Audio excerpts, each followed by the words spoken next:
back to episode 4 of the Game Master's Tavern, and today we will be talking about something that's very dear to me, and that is the use of tokens and miniatures in your game. If you have a combat encounter or some sort of terrain challenge, it is incredibly helpful if you can represent every NPC with at least a marker, a counter, or maybe even a miniature. Next thing is, for example, in my group, when a player plays a character for a while and he likes the character, he goes out and tries to get a miniature for it. And you know, sometimes they convert them, add parts, change parts. They paint them up if they are not pre-painted. Even if they are pre-painted, they usually tend to paint them up anyway, just to it's a good help for players to visualize the character, but also to identify with the character, because finding the right miniature for your character can be a lot of fun. Just a quick example, if you use this is a little miniature of a, actually it's a Dungeons and Dragons miniature of a elf druid, I think female elf druid. Now, let's say they find a huge dragon. So you have a battle map, you have your little druid standing in front of the dragon. And this looks epic for another example, just to show off my dragons. Yeah. Even more impressive. Here's the druid, there's the dragon. What kind of miniatures to use really depends on what kind of game you play. You can find a miniature for everything, basically. Or at least one that is similar enough. You know, no matter if is it sci-fi, is it horror, is it real world, and of course fantasy. There is a plethora of miniatures available. Good sources always include tabletop wargaming games. If you look at fantasy miniatures, you might definitely want to take a look at Warhammer Fantasy Battle, for example, from Games Workshop. Thing is, the problem with the miniatures from war games is that they tend to be very expensive if it's a still running game. So if you're looking for a particular figure, it's always good to take a look at games that maybe are no longer being produced, or really having a hard time on the market, because the war games market is very competitive. For example, and you might just want to Google this or search for it on eBay. If you're looking for fantasy miniatures, you can look up war games like Keltos. See what else. Chronopia was a fantasy game.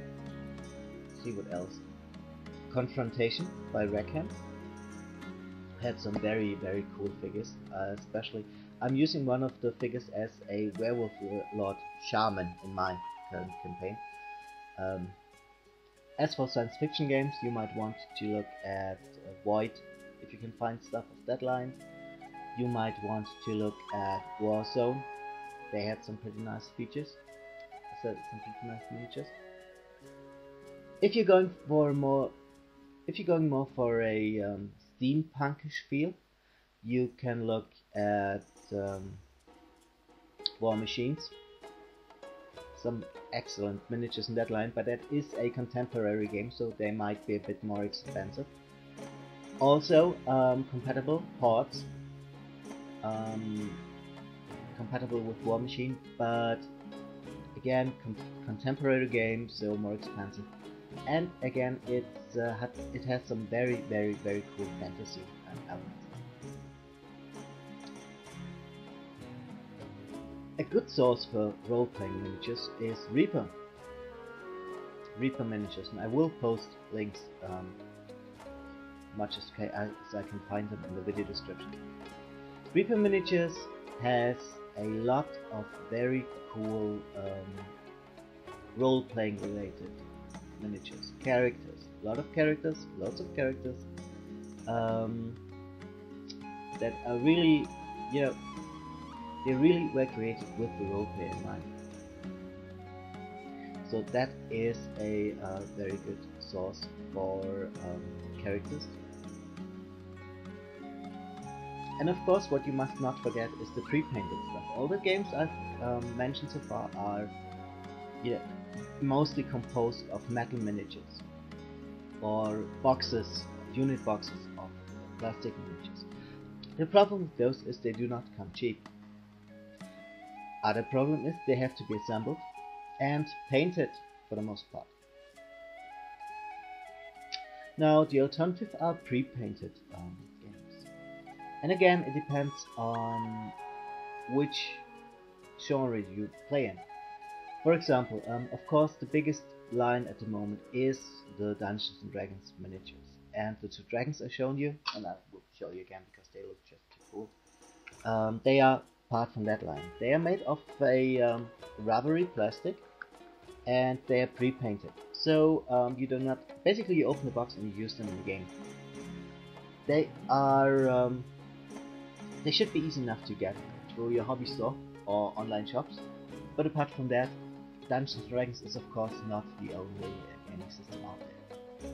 And again, there were a couple of collectible miniatures games that used pre-painted plastic miniatures. And most of those are gone by now, so you might be able to find remnants of that very cheap. Hero Clix if you're playing a superpowers game, and the other Clix games. Horror Clix if you're playing a horror game, or if you're looking for some fantasy elements. There is Mage Knight, which has a very cool number, very different and wide variety of different characters, monsters, creatures, also some rather big ones. And the paint jobs on those aren't as good as D&D miniatures, or Hero Clix, but they are well enough, and you can always improve that if you have any experience in painting miniatures. What is a bit weird if you're looking for that very goofy monster or very strange NPC, you can look for Dreamscape. And again, last video I mentioned Decent, the board game that has a crap load of miniatures you can use. Many monsters. A couple of characters, but to my liking they're a bit too small.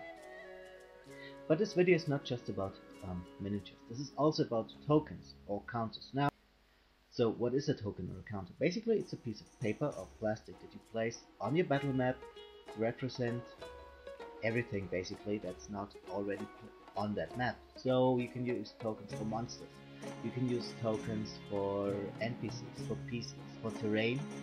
I especially like to use it for terrain. Good thing about this, tokens are cheaper than miniatures, definitely. Bad thing is, they don't look just as good. Again, I mentioned Decent,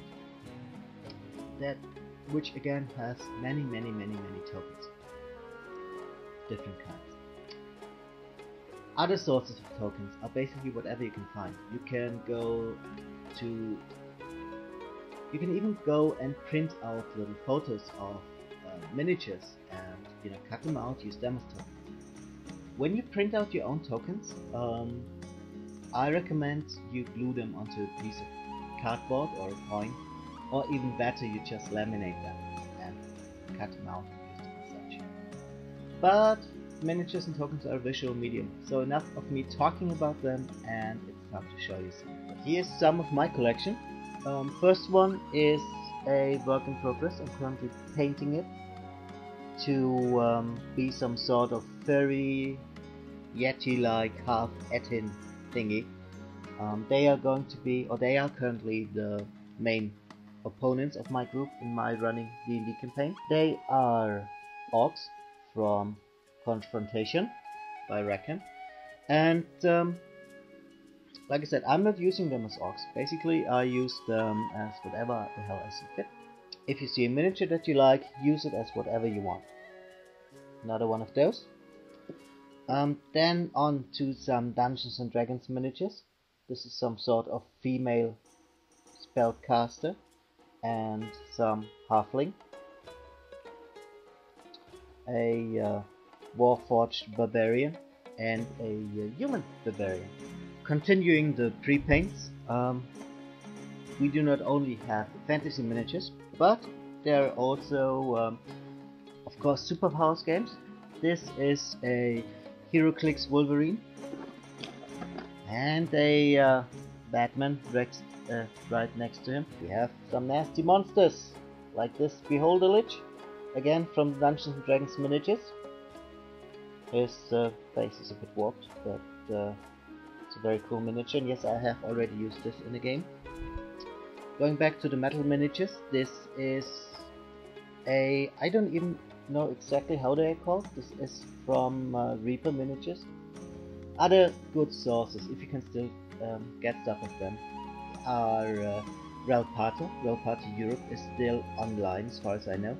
And in the States it's been taken over by Iron Wind Metals, I think. I will post a link in the video description. And I have talked a lot about Descent. Here are some examples of miniatures that come with that board game. You can't really make it out. It's a skeleton archer. This is some sort of evil necromancer, cultist, priest thing. There are a couple of those in the box.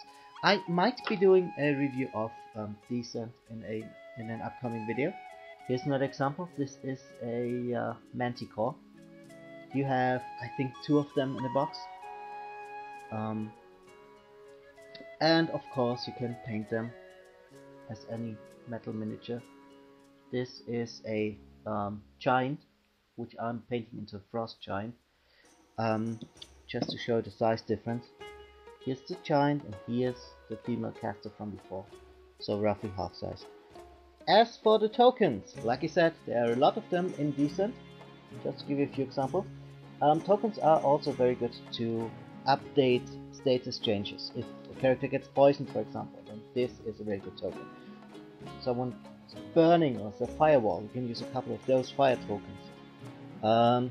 In Dungeons and Dragons you have the condition of being bloodied, which means that you're down to half your hit points when we use these tokens. All from Descent. All from Descent.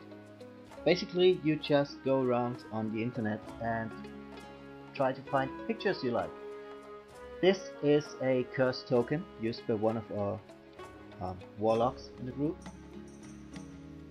And these are printed out and then laminated, laminated. This I used for, actually I think I used this in War Machine as a soul spirit token, something like that. Another example includes also very nice symbol if someone is poisoned, the biohazard, maybe. And an example of other tokens I took from games on Facebook actually. These have not been laminated yet, but they are going to be very useful in upcoming games. Basically, as a game master, you can use whatever you want, whatever you can find, whatever makes your game better, whatever helps you run your game, you can use it. And of course, let us not forget tokens you can use to change terrain features or to mark terrain features, like this nice little hole here. Had some characters fall down this before. Here's another example of a trapdoor. This is actually from the old board game Hero Quest, as is this boulder piece. You can use other tokens to mark treasure for the party to find, or this example from the dungeon tiles line that represents a whole tent, or more treasure, runes and stuff. Even a mark to show the people where the hell they are going. Thanks for watching the video, I hope you enjoyed it. And in the next episode we will be talking about using props and handouts in your game.